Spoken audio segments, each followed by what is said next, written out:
All right, we're back again with another episode of Roofer Reflections. I'm really excited to have Greg back. Greg, thanks for coming back on the show. Sure, I'm glad to be here, Tots. Thank you for inviting me. For those that don't know your background, can you just sort of provide a thumbnail of how you got into roofing and all the things that followed? I grew up in the household of a commercial general contractor, and in the early to mid '80s, it became apparent that my father and we looked at business differently. He supported me, but I went out on my own. I became a roofing contractor. I retired from that business, and through a series of synchronicities, became a roofing consultant. And I did that for, I don't know, 15, 18 years, something up into the mid 90s and or up into the 2000s. And what happened to me was I had great customers. They paid me well, but I got bored because they would call me every week with a problem, and I was like, that guy did what? But I always knew how to figure out what the solution was. And so my business had become an exchange of my expertise and experience for money.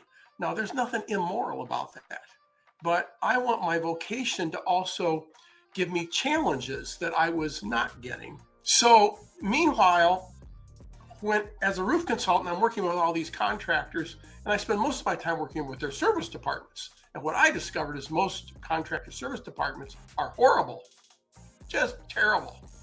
But some of them are excellent.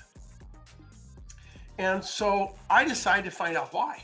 And eventually I built a training program to help commercial roofing contractors go to their service departments. And the first time we talked, that's kind of what we talked about.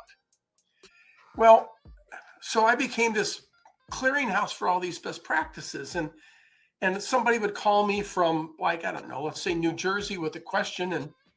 And I didn't know the answer because nobody has all the answers. But I knew somebody that in Seattle that maybe had figured this out. And so I'd call, and I became this clearinghouse.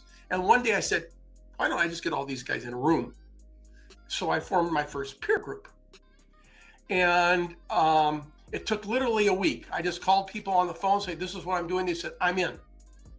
And as a compliment to me, they said, then they would say, how much is it going to cost?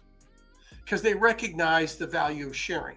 So we've now had up to 6 of these at a time. We got 4 right now. We're just about to start the 5th.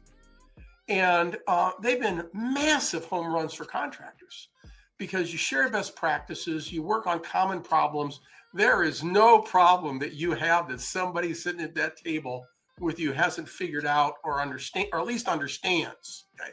Because some problems, none of us have solved. None of us have solved the labor problem right now.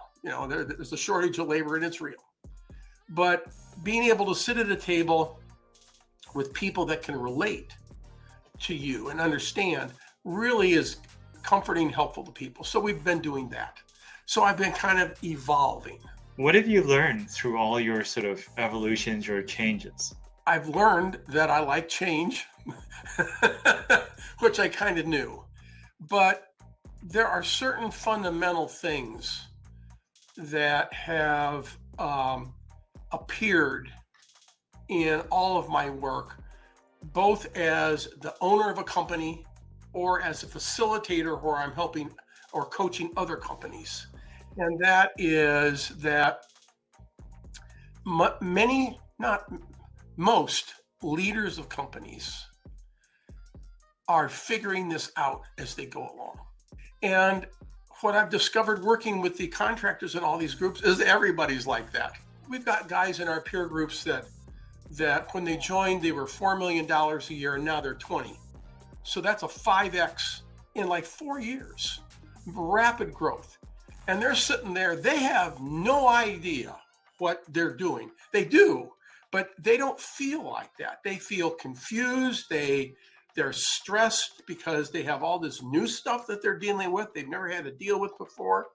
So one of the things I've learned is that everybody's figuring it out all the time. Nobody's got all the answers.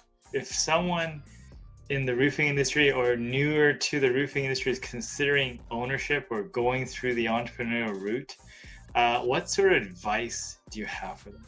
Successful roofing companies understand that they are a business that happens to do roofing. They are not roofers. They are businessmen.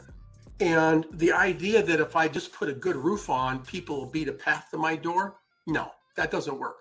Because the reality in today's marketplace is, although there are bad contractors out there that do crappy work, it's not that hard to get a good roof put on by a reputable contractor. As a roofing consultant, I did that for 15, 18 years, whatever it was. I never got a bad roof installed. Getting a good roof installed is not the problem. There's other problems. It's communication around that and all of the stuff that goes into the keeping the customer happy while you're doing that. Those are the real challenges. And it's not about roofing. It's about business. And the thing that most people, including many of those in my peer groups, fail to do is understand that the biggest problem in their organization is them. It's not out there, it's in here. And they need to be investing a lot more in themselves. They need a coach. If you're a businessman and you don't have a coach, you're deceiving yourself. Everybody needs a coach. Everybody needs a coach.